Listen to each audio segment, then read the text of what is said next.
Halo guys, kalian mau tahu nggak tentang sejarah yang kata tua? Kalau kalian mau tahu, tonton video ini sampai habis biar kalian tahu informasi apa aja dari kata tua. Let's go! Era awal 98 1527. Kisah kota tua dimulai jauh sebelum Belanda datang. Pada abad ke-12, wilayah ini dikenal sebagai Sunda Kelapa, sebuah pelabuhan penting di bawah kerajaan Sunda. Sunda Kelapa adalah pusat perdagangan rempah-rempah yang sangat strategis. Kapal-kapal dari Tiongkok, India, hingga Timur Tengah berlabuh di sini untuk menukar Perseron dan Sutra dengan lada dan komoditas lainnya. Inilah cikal bakal kota metropolitan Jakarta. Kemenangan Lisan Hidayah Kata pada tahun 1627 hingga 1619.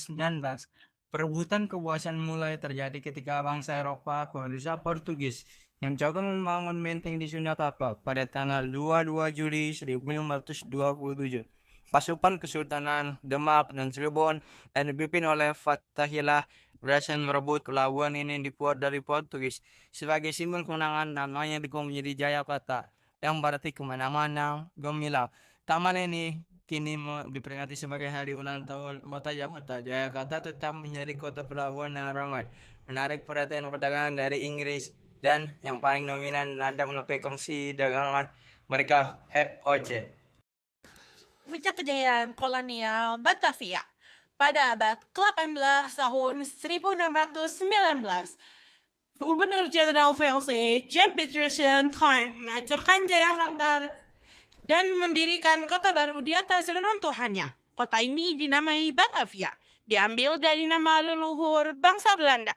Batavia dirancang dengan sangat terstruktur, menyerupai kota-kota yang ada di Belanda, lengkap dengan benteng pertahanan, tembok kota, dan kanal-kanal air. Kawasan yang kini kita sebut kota tua adalah Old Batavia atau Batavia Lama, yang menjadi pusat administrasi dan perdagangan VOC di seluruh Asia.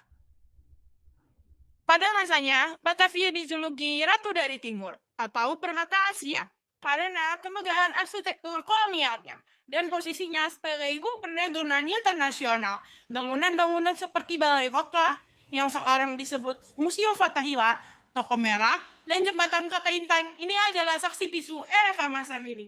Namun, sanitasi buruk dan wabah penyakit tropis membuat pusat kota bergeser ke selatan, Waterford atau sekarang Jakarta Pusat. Seiring waktu, Setelah Indonesia merdeka pada tahun 1945, Batavia berganti nama menjadi Jakarta.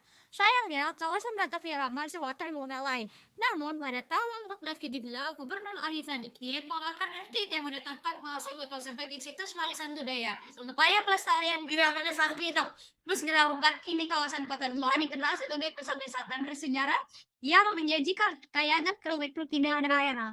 Yang pertama, Sunda Kelapa, yang kedua Jayakarta, dan ketiga Batavia. Kawasan ini menjadi jendela yang memperlambat evolusi Jakarta dari pelabuhan rempah sederhana hingga menjadi kota negara. Peninggalan abad ke-18 dan ke-19. Kota tua juga meninggalkan warisan hukum dan perdagangan. Pertama adalah Stadhuis, yaitu adalah balai kota. Bangunan terpenting tempat semua urusan administrasi, yudikatif, dan politik diputuskan di sini. Disinilah keputusan-keputusan yang mempengaruhi seluruh Nusantara dibuat. Kedua adalah di Growth Post Week, Jalan Raya Pos. Jalan Raya Pos meskipun tidak jalannya tidak berada persis di tengah kota tua, kawasan ini adalah titik awal jaringan infrastruktur besar yang dibangun oleh Gubernur Jenderal Willem Daendels pada awal ke-19, menunjukkan pentingnya wilayah ini sebagai zero point Hindia Belanda.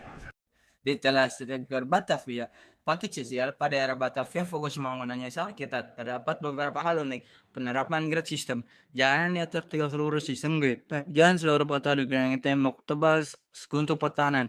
Kanal dan banjir. Kanal air tidak hanya berfungsi sebagai sarana transportasi, tetapi juga sebagai pertahanan dari serangan. Namun kanal ini juga menjadi sumber masalah besar karena tidak mengolah dengan baik dan menyebabkan penyakit tropis yang akhirnya memaksa elit Belanda pindah dari kota tua ke wilayah yang lebih tinggi.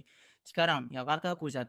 Sekarang kehidupan sosialnya itu di dalam kota tembok. Hanya orang Belanda dan Eropa yang diizinkan tinggal.